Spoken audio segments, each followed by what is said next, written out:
Muito boa noite, caro telespectador, e bem-vindo a este jornal. O sociólogo Elísio Macamo afirma que o projeto da linha férrea Norte e Sul foi decidido antes da devida reflexão técnica e estratégica. Segundo Macamo, grandes obras públicas exigem estudos rigorosos, debate público e transparência por envolverem recursos do Estado e impactos que se prolongam por gerações. Para o académico, ao criar-se primeiro o gabinete e só depois discutir-se os estudos de viabilidade, transmite-se a ideia de que a decisão já foi tomada. E quando o Estado decide de trás para frente, quem acaba por pagar o preço é o país. Criado o gabinete responsável pela construção da linha férrea que deverá ligar o norte ao sul de Moçambique, uma aposta estratégica do governo de Daniel Chapo, com o objetivo de promover a integração territorial, dinamizar a economia e reforçar a circulação de pessoas e mercadorias. O gabinete tem como missão coordenar e viabilizar a implementação do projeto, transformando uma antiga promessa em realidade. Contudo, no seu espaço de análise da MBC-TV, Elísio Macamo considerou a decisão precipitada e advertiu que a iniciativa pode repetir fracassos de programas anteriores, como o programa Sustenta, levantando dúvidas quanto à sua eficácia e sustentabilidade. Para ser claro, o que está em jogo não é a linha férrea em si, é a cultura decisória. Um Estado que aprende é aquele que admite incerteza antes de comprometer recursos. É aquele que transforma a crítica em insumo cognitivo e que aceita que o diagnóstico pode precisar de ser revisto. Um Estado que não aprende substitui projetos sem nunca rever os pressupostos. Tomando como exemplo o programa Sustenta, Elísio Macamo referiu que uma iniciativa que prometia transformar o setor agrário não produziu os resultados anunciados e, ainda assim, não gerou custos políticos significativos. Para o sociólogo, quando isso acontece, a mensagem que fica é de que grandes decisões podem ser tomadas sem a correspondente responsabilização. Então, o nosso governo não está bem com esta decisão de criar o gabinete desta maneira. Colocou a carroça à frente dos bois. O que é grave, porque não corresponde à ideia de fazer diferente para obter resultados diferentes.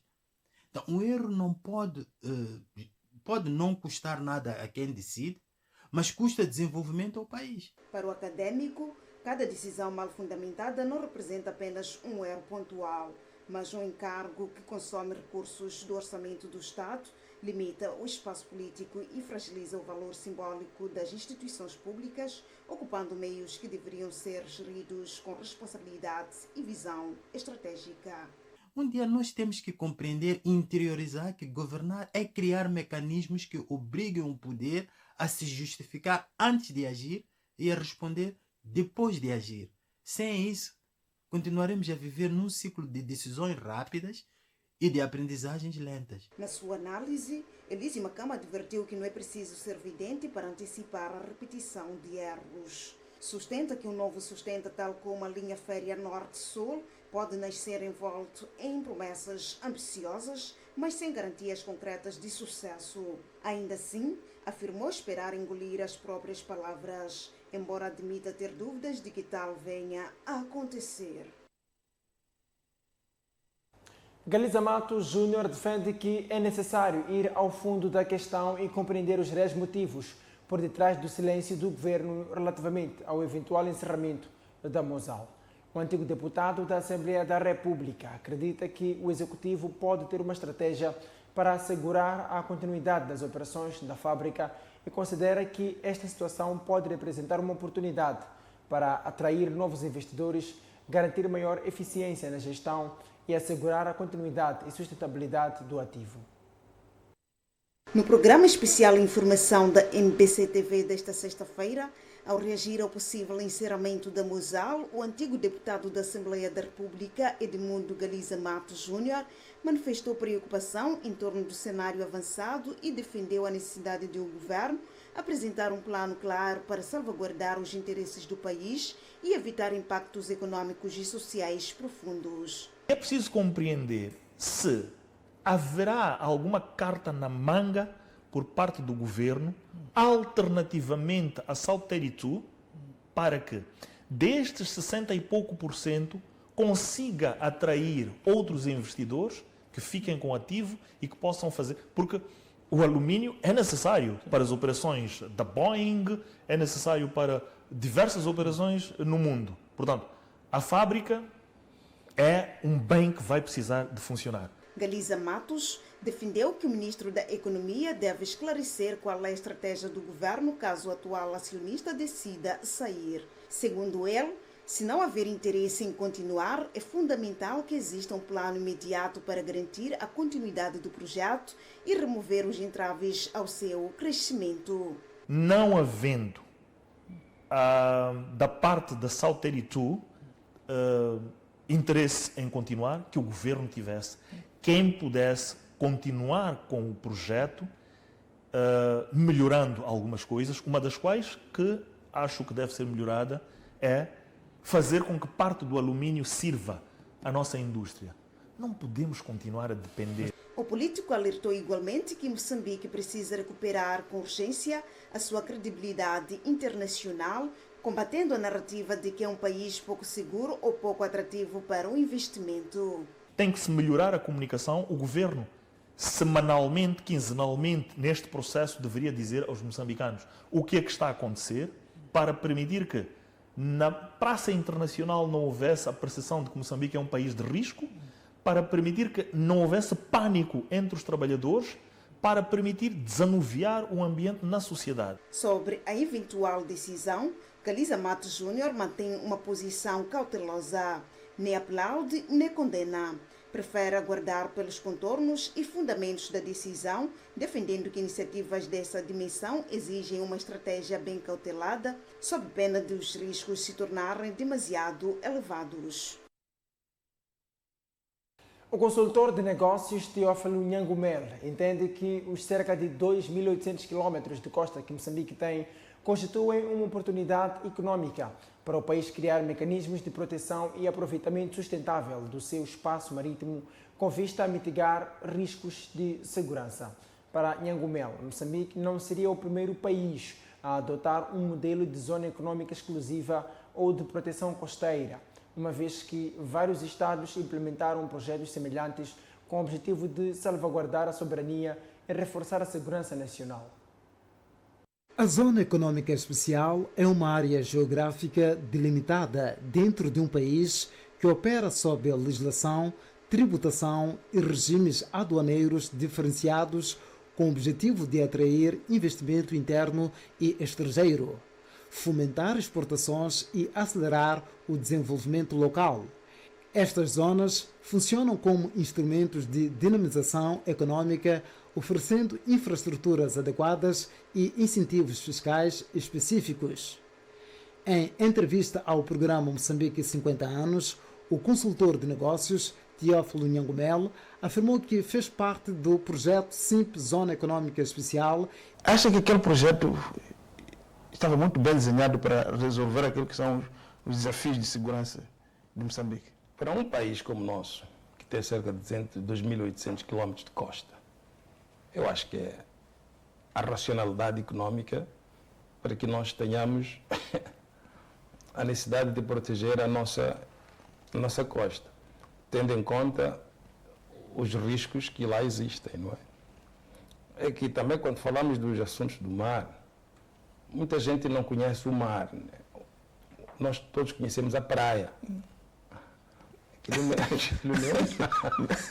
Quem é que já viu o mar? Ninguém. Todos conhecemos Costa de Sol, Inhaca. Aquilo é praia, aquilo tudo é praia. Mas o mar é um espaço enorme, com muitas riquezas, com muitos desafios. Então, é racional que o país tenha de proteger a sua costa, né? A sua zona econômica exclusiva. Moçambique não seria o primeiro e não é o único também. Segundo ele, não existe outro modelo de proteção costeira semelhante ao que ajudou a desenvolver. A conclusão, não há outro modelo de proteção da costa que não seja aquele, não há. Não há outro modelo. O modelo de proteção da costa é o mesmo em todo mundo. É colocar radares, é colocar meios aéreos, é colocar meios marítimos, outros com mais capacidade colocam meios submarinos. Quer dizer, não é outro, o sistema é aquele. Então, todos os países fazem, outros não fazem porque não têm condições, mas nós entendemos que podíamos criar as condições. E criamos as condições. Quando digo nós, refiro-me ao país. Nós criamos as condições. Agora, cada um faz a sentença segundo o seu ângulo, né? O seu ponto de vista. Teófilo Nhangumele lamentou o facto de alguns cidadãos criticarem sem procurarem compreender os processos do governo. Todos estamos livres de fazer perguntas. Agora, eu acho estranho esta maneira de ser de pessoas não questionarem. Estão todos dispostos a tirar pedras. Ninguém faz perguntas básicas. Então, se nós continuarmos a não fazermos perguntas básicas, não estou falando das dívidas ocultas, estou falando de todos os processos de governação do país. O programa Moçambique 50 anos está em permanência nas nossas plataformas digitais, Facebook e YouTube.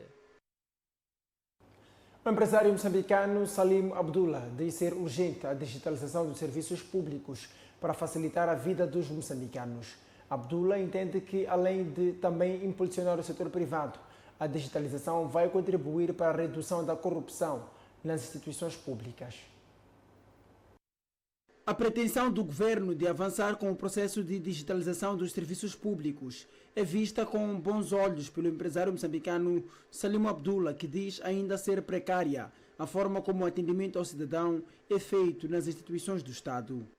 Os serviços aos cidadãos não podem continuar a ser de forma precária como estão a ser feitas. A forma de pagamento dos impostos não pode ser feita como está sendo feita. As pessoas vão para as filas ou pagarem os seus direitos, digamos, darem o pagamento fiscal, desmotiva as pessoas. Além de facilitar a vida dos moçambicanos, Abdullah acredita que a iniciativa vai contribuir no combate à corrupção. Penso que hoje tem que ser digitalizado, onde o cidadão, numa era moderna, paga online os seus impostos, vai coletar os seus documentos de forma digital e rápida, sem haver contacto homem a homem, porque sabe que quando há contacto homem a homem gera sempre coisas abstratas, como aquilo que a gente fala como homem, corrupção, enfim.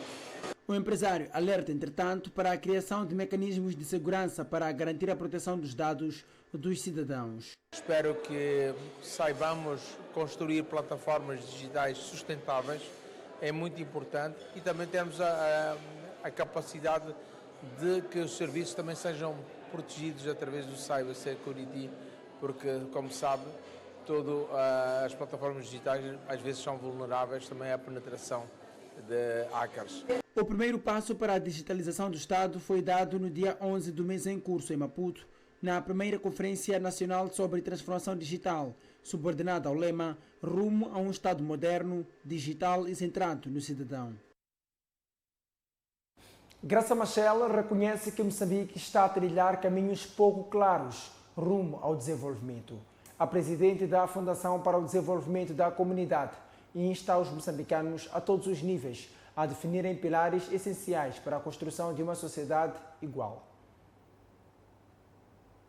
A Fundação para o Desenvolvimento da Comunidade reuniu na mesma sala, na semana finda, membros do governo moçambicano e representantes dos países nórdicos, nomeadamente Finlândia, Noruega e Suécia, numa conferência que teve como objetivo refletir sobre os moldes de cooperação e colher experiências de desenvolvimento sociopolítico, econômico e cultural destes Estados. Trata-se de países que, no início do século passado, enfrentavam desafios semelhantes aos de Moçambique, mas que conseguiram construir sociedades mais justas e inclusivas.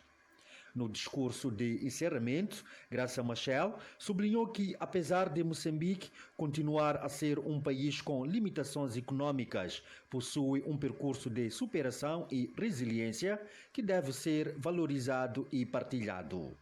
Há países que são hoje desenvolvidos. Os países nórdicos.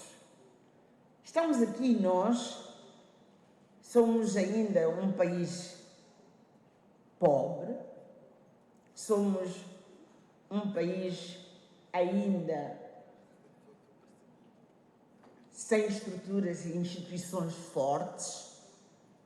Estamos à procura de uma visão comum, mas temos experiências a transmitir. Por isso, o encontro de hoje é um encontro de iguais.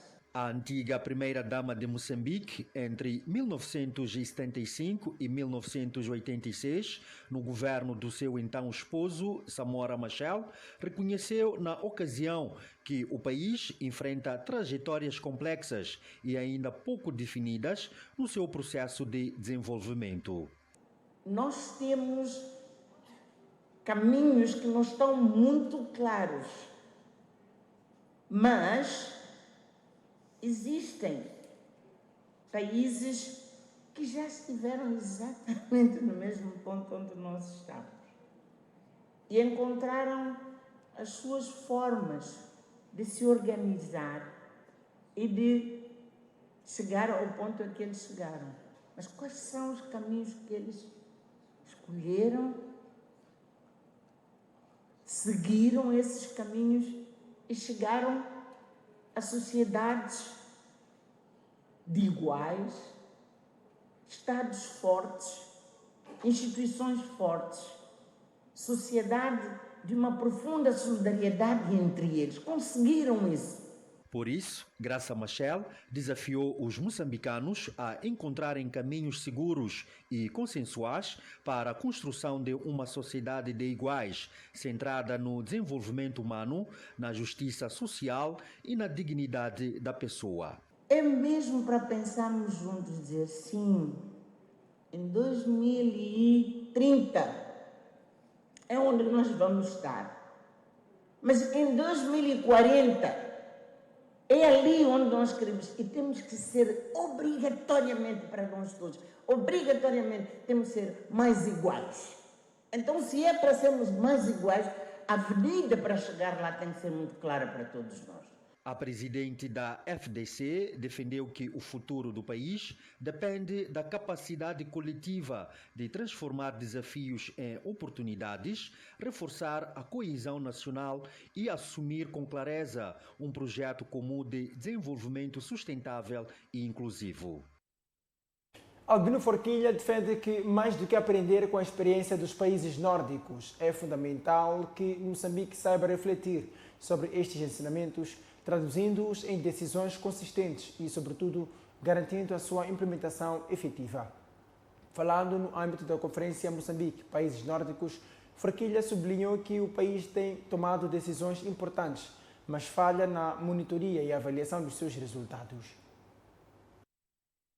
Estamos a aprender deles, da experiência que trazem, mas a segunda coisa é como nós refletimos esses ensinamentos dentro do país. Decisões que tomamos e como as implementamos devidamente. Penso que isso é o que é fundamental, porque se nós tomamos uma decisão sobre a educação, por exemplo, temos logo de partida as razões por que tomamos a educação naqueles moldes. O que significa que em tempo, portanto, reconhecido, temos que ter os resultados da decisão. Nós pensamos, ou eu penso que temos sim a tomar decisões, mas nós não monitoramos efetivamente os resultados que deve atingir em período, digamos, estipulado. E se isso não acontece, como que nós responsabilizamos-nos? Penso que esse aspecto tem estado muito a falhar connosco. 2, temos também este aspecto, portanto, de identificar que tipo de alicerces se assentam no nosso desenvolvimento ou pode se assentar no nosso desenvolvimento. Os recursos que nós temos no país, mesmo a nossa localização geográfica, recursos do ponto de vista climatérico, até digamos isso, petróleo, tudo que temos. Como é que nós, de facto, pegamos isso de forma integrada e tomamos decisões que podemos dizer que, olha, se em 5 anos, em 10 anos, isto falha, porque as políticas estão a falhar. e tem que haver responsabilização. Quer dizer, temos que ser muito rigorosos com isso. Se nós conseguirmos fazer isso, aprender deles da maneira que eles fizeram, então vamos conseguir efetivamente sair disto em pouco tempo, eu acredito.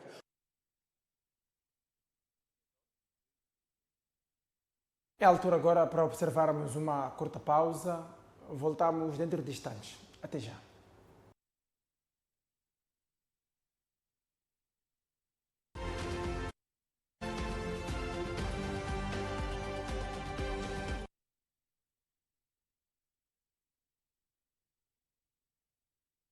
A eletricidade de Moçambique está cada vez mais perto de si. Agora, a EDM está no WhatsApp. Num só canal, receba informações úteis e atualizadas, avisos de cortes programados, alertas importantes, comunicados oficiais e dicas práticas para poupar energia. Fique também a par de campanhas, concursos e tudo o que precisa saber em tempo real. É simples, rápido e gratuito. Aponte a câmera para o código QR, junte seu canal da EDM no WhatsApp e esteja sempre ligado à energia que move Moçambique. EDM, iluminando a transformação de Moçambique.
Ser artista profissional exige dedicação e esforço, mas o importante é estarmos sempre juntos.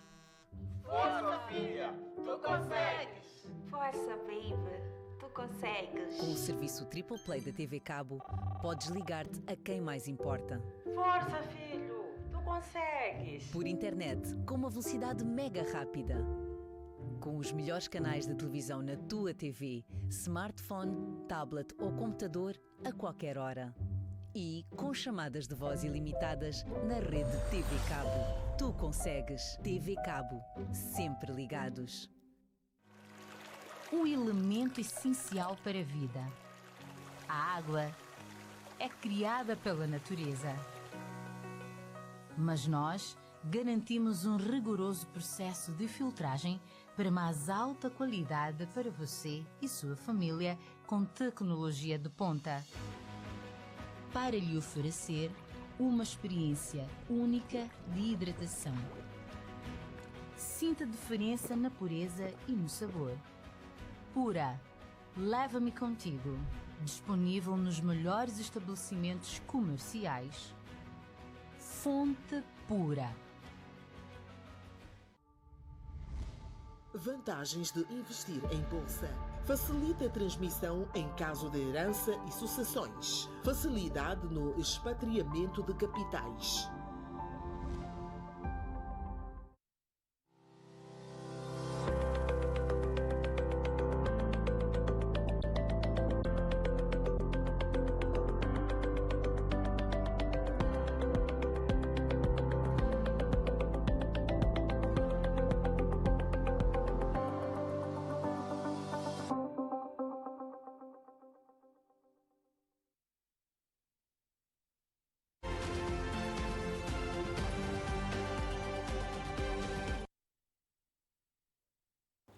Estamos de volta para cumprirmos a segunda e última parte deste jornal. A pedagoga reformada Nassima Figi alerta que a introdução de 3 turnos no ensino secundário traz desafios logísticos que podem comprometer o funcionamento das escolas ao nível da gestão de infraestruturas, no transporte dos alunos e do tempo de descanso. Considera ainda mais preocupante a redução da carga horária, que, segundo afirma, já era insuficiente com aulas de 45 minutos, podendo agora dificultar ainda mais o processo de ensino e aprendizagem. Há 7 dias da abertura do ano letivo de 2026, a introdução de 3 turnos no ensino secundário, anunciado pelo Ministério da Educação e Cultura, está a gerar debate na opinião pública. A medida visa integrar no regime diurno alunos menores de 18 anos que frequentam o período noturno e abrange as 10ª, 11ª e 12ª classes. Para o efeito, já foram definidos os seguintes horários: manhã, 6h30 até 10h15, meio-dia, 10h25 até 14h10, tarde, 14h20 até 18h05. Em entrevista à MBC TV, a antiga professora de português e gestora da educação, Nassima Figia, analisou a medida. É algo que vai mexer com muitos outros fatores, e tendo em conta logo à partida que o primeiro turno começa às 6h30 da manhã, e tendo em conta também o contexto em que nós estamos relativamente a questões de transporte, quer para os alunos, quer para os próprios professores, já é algo que não vai, de certeza absoluta, garantir que este turno consiga cumprir com os 40 minutos de aula. Apesar de reconhecer os esforços do Ministério da Educação e Cultura para melhorar a qualidade do ensino, Nassima Figia considera que a Ministra da Educação e Cultura, Samaria Tovela, falha nas estratégias adoptadas para encontrar soluções mais eficazes. Já em 2025, eu penso que poderia-se ter criado plataformas, envolvimento participativo da sociedade civil, de outros setores, de outras instituições que têm muito a ver com o setor da educação e que de alguma maneira têm uma grande responsabilidade. Portanto, momentos de reflexão profundos envolvendo as diferentes camadas sociais, principalmente aquelas que são elementos-chave, eu acho que nós teríamos encontrado soluções mais, digamos, menos drásticas como estas que estamos a querer implementar já em 2026. Na sua análise, persistem turmas com número de alunos acima do estabelecido, o que pode comprometer o aproveitamento pedagógico. Se nós formos a fazer uma reflexão sobre isso, vamos ter muitos contras, mais contras do que prós, não é? Porque, de facto, só aquilo que eu acabei de mencionar, a questão de termos turmas numerosas, a questão de não termos um transporte eficiente de modo a garantir a pontualidade, quer dos próprios alunos, quer dos próprios professores, a questão do próprio material didático que ainda é deficiente para estar nas mãos das nossas crianças. Enfim, todos esses fatores não podem, de maneira nenhuma, e depois com o agravante de termos que reduzir a carga horária. Nassima Figia apela ao Ministério da Educação e Cultura para adotar estratégias participativas e processos transparentes, envolvendo as universidades com as quais existem memorandos assinados, apresentando fundamentos claros e objetivos baseados em estudos e avaliações sobre a aprendizagem.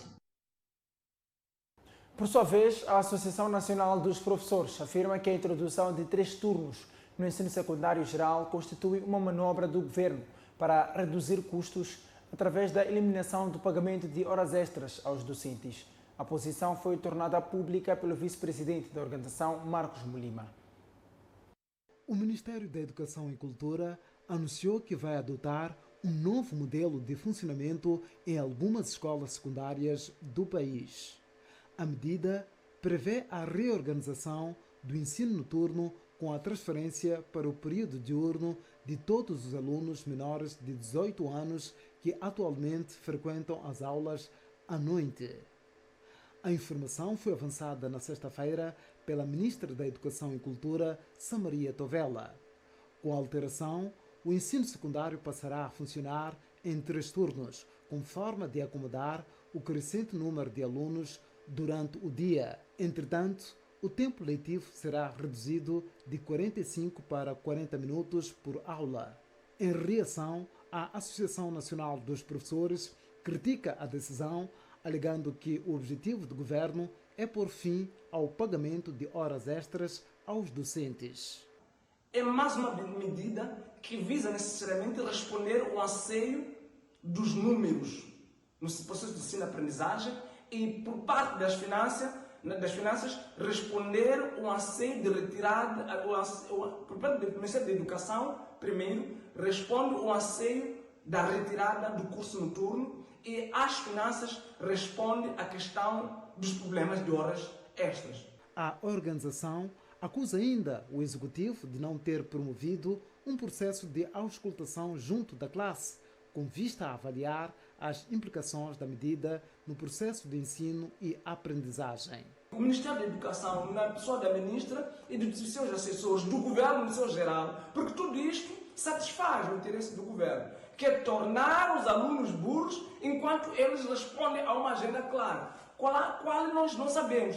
Primeiro, para eles é poupar dinheiro, é reduzir a questão fosso das horas extras e depois continuarem com o problema de redimensionamento do curso noturno, que nem é redimensionamento, é retirada escrupulosa do curso noturno, violentando o processo de ensino-aprendizagem. Para a ANAPRO, a introdução dos 3 turnos representa uma violação dos princípios pedagógicos, sendo motivada, segundo a organização, apenas pela intenção de extinguir gradualmente o curso noturno. Quem cria esta formação da docência em Moçambique é o próprio governo. As políticas de formação é o próprio governo. O professor tem em mente como planificar a aula contando com este tempo, que é o momento mais crucial. A questão que se coloca é: terão tido espaço e momento para poder informar aos professores e capacitá-los de que este momento se pode retirar e se vai retirar na condição X ou Y? Não aconteceu.